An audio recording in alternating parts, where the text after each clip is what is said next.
Wali Songo Bagian 2 Sunan Ampel.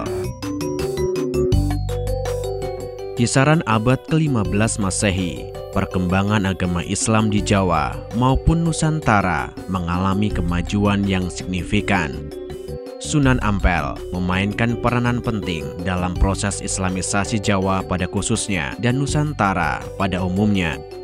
Ampel Denta, sebuah tempat yang sekarang masuk wilayah Surabaya. Dari sinilah Sunan Ampel menggembleng para santrinya dalam rangka penyebaran agama Islam.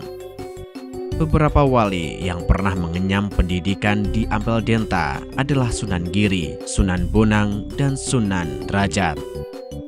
Ampel Denta juga menjadi tempat pendidikan bagi Raden Patah dan Raden Kusen. Dua nama ini tercatat memiliki sumbangsih yang besar dalam penyebaran agama Islam di Jawa.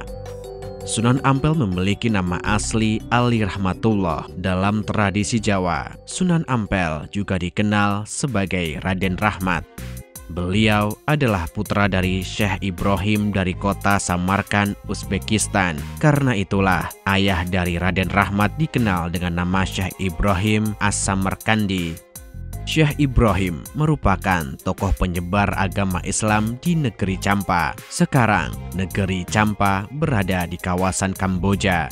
Penyebaran agama Islam di Champa sangat berhasil. Raja dan rakyat negeri Champa berbondong-bondong mengikuti ajaran Islam. Syekh Ibrahim kemudian menikah dengan salah satu putri Raja Champa. Dari pernikahan itulah lahir Ali Rahmatullah dan Ali Murtado. Negeri Champa memiliki hubungan diplomatik yang cukup erat dengan Majapahit. Majapahit sebagai negeri besar di Nusantara mulai kehilangan sebagian besar pengaruh dan kekuasaannya pada abad ke-15. Namun, ketika itu Majapahit masih memiliki hubungan diplomatik dengan berbagai negeri di kawasan Asia Tenggara. Salah satu putri Champa yang masih kerabat Raden Rahmat menikah dengan Prabu Brawijaya kelima, pemimpin Majapahit. Pada tahun 1440 Masehi, sebuah rombongan berangkat dari Champa dengan tujuan Majapahit. Rombongan tersebut terdiri dari Syekh Ibrahim As-Samarkandi, Ali Murtado, Ali Rahmatullah, Abu Hurairah, putra Raja Champa, beserta sejumlah kerabat. Dalam perjalanan, rombongan dari Champa singgah ke Palembang. Palembang saat itu dipimpin oleh Arya Damar yang masih memiliki kekerabatan dengan keluarga Raja Majapahit. Syekh Ibrahim dan rombongan kemudian bertemu dengan Arya Damar. Sekitar 2 bulan Syekh Ibrahim dan rombongannya tinggal di Palembang. Dalam kurun waktu tersebut, Syekh Ibrahim berhasil membawa Arya Damar dan keluarganya menjadi Muslim. Setelah menjadi Muslim, Arya Damar mengubah namanya menjadi Arya Abdullah. Perjalanan Syekh Ibrahim dan rombongannya kemudian berlanjut ke Majapahit. Mereka mendarat di sebuah tempat yang bernama Gisik di sebelah timur Tuban. Rombongan Syekh Ibrahim tidak merapat di Bandar Tuban. Keputusan tersebut diambil karena Bandar Tuban merupakan pelabuhan utama Majapahit. Mereka memilih berhati-hati. Selama di Gisik, Syekh Ibrahim melakukan penyiaran agama Islam sekaligus menulis kitab. Sebuah kitab yang berjudul Usui Nembis masih dipelajari oleh kalangan pesantren hingga sekarang. Syekh Ibrahim tidak lama berdakwah di Gisik. Sepeninggal Syekh Ibrahim, Ali Murtado, Ali Rahmatullah, dan Abu Hurairah berkunjung ke kota Raja dengan menempuh perjalanan darat. Kedatangan mereka di kota Raja disambut baik oleh Raja Majapahit. Terlebih lagi, mereka adalah saudara dari istri pemimpin tertinggi Majapahit. Saat itu, Majapahit dipimpin oleh Prabu Brawijaya kelima. Sementara itu, ketika rombongan Syekh Ibrahim As-Samarkandi berangkat ke Jawa, negeri Champa diruntuhkan oleh sebuah kerajaan dari Vietnam. Oleh karena itu, Prabu Brawijaya kelima menyarankan rombongan Syekh Ibrahim tidak kembali ke Champa, tetapi tetap tinggal di Majapahit. Prabu Brawijaya kemudian memberikan kehormatan kepada Ali Rahmatullah dan Ali Murtado. Ali Rahmatullah yang dikenal juga sebagai Raden Rahmat diangkat sebagai imam di Ampel Denta.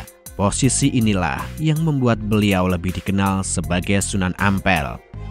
Perjalanan dari kota Raja Majapahit menuju Ampel Denta, Raden Rahmat melewati beberapa tempat seperti Pari, Krian, Wonokromo, Kembang Kuning. Di tempat-tempat tersebut, Raden Rahmat juga menyebarkan agama Islam. Sesampainya di Ampel Denta, Raden Rahmat tidak hanya menjadi imam, tetapi juga mendirikan sebuah pesantren. Surabaya saat itu dipimpin Adipati Arya Lembusura yang dikenal sudah memeluk agama Islam. Dakwah yang dilakukan oleh Sunan Gresik pada tahun-tahun sebelumnya sudah berhasil membentuk masyarakat Muslim di pesisir Majapahit. Adipati Arya Lembusura kemudian menikahkan Raden Rahmat dengan Nyai Ageng Manila, yaitu Putri Arya Teja Adipati Tuban. Kekerabatan inilah yang kelak mengantarkan Raden Rahmat menjadi pemimpin Surabaya sepeninggal Adipati Arya Lembusura. Pesantren Ampel Denta dalam perkembangannya menjadi pusat pendidikan agama Islam pada masa Majapahit. Salah satu santri yang menimba ilmu di Ampel Denta adalah Raden Paku. Kelak Raden Paku akan dikenal sebagai Sunan Giri. Begitu pula dengan Raden Patah, pendiri Kesultanan Demak, juga menimba ilmu di Ampel Denta pada masa mudanya. Dakwah yang dikembangkan oleh Sunan Ampel bersifat persuasif, pelan tapi pasti.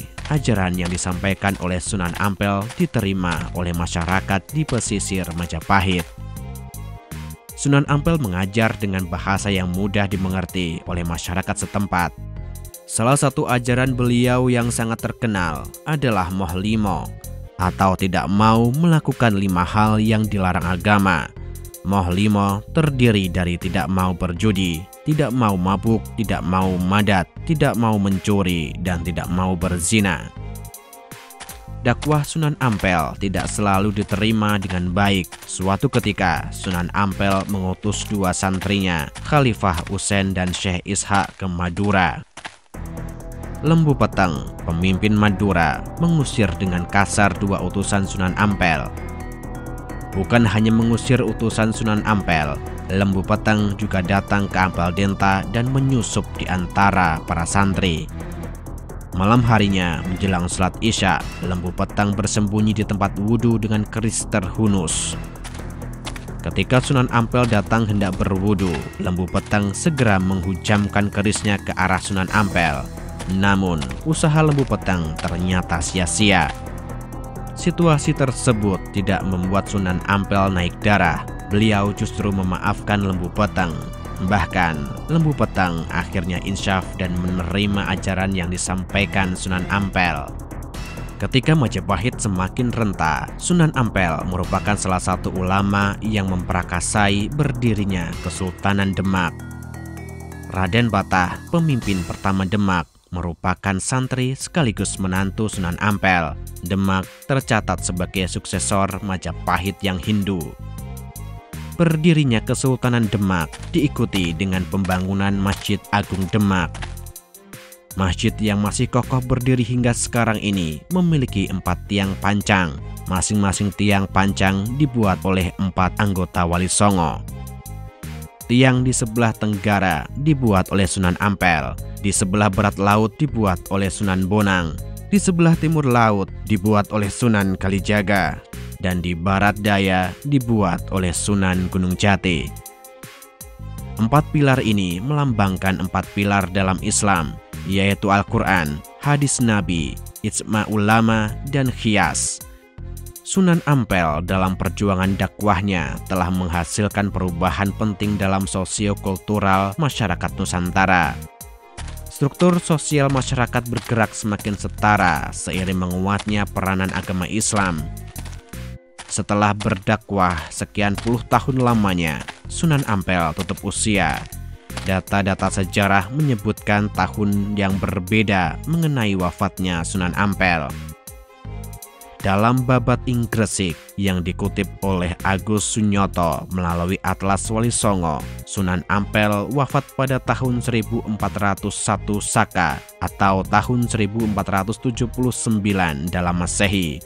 Beliau dimakamkan di samping Masjid Agung Ampel.